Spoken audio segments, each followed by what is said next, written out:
नमस्कार विद्यार्थी मित्रांनो, जे 10वी पास झालेले विद्यार्थी आहेत त्यांच्यासाठी महत्त्वाची सूचना आहे.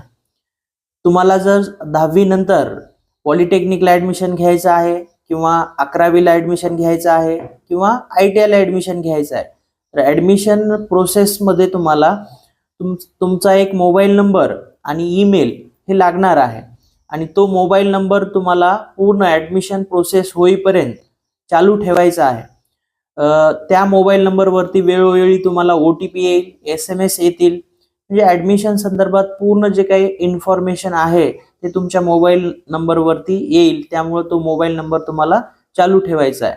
आणि दुसरी एक महत्त्वाची सूचना, जे विद्यार्थी कॅटेगरीमध्ये आहेत तर तुम्हाला कास्ट सर्टिफिकेट हे कंपल्सरी लागणार आहे. जसं की SC असेल, ST असेल, OBC असेल, त्यानंतर NT असेल, त्यानंतर SBC असेल, त्यानंतर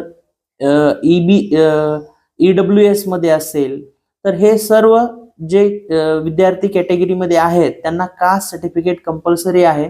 कास्ट सर्टिफिकेट असेल तरच तुमचं कॅटेगरीमध्ये ॲडमिशन होते आणि जे काही गव्हर्नमेंटचे स्कीम्स असतात, जे काही गव्हर्नमेंटच्या योजना असतात स्कॉलरशिपच्या, तर ती स्कॉलरशिप तुम्हाला मिळते. त्यामुळे कास्ट सर्टिफिकेट तुम्ही अजून काढलं नसेल तर अजूनही वेळ आहे. कास्ट सर्टिफिकेट काढून घ्या, म्हणजे कॅटेगरीमध्ये ॲडमिशन होईल आणि गव्हर्नमेंटच्या ज्या काही स्कीम्स आहेत त्याचा तुम्हाला बेनिफिट होईल.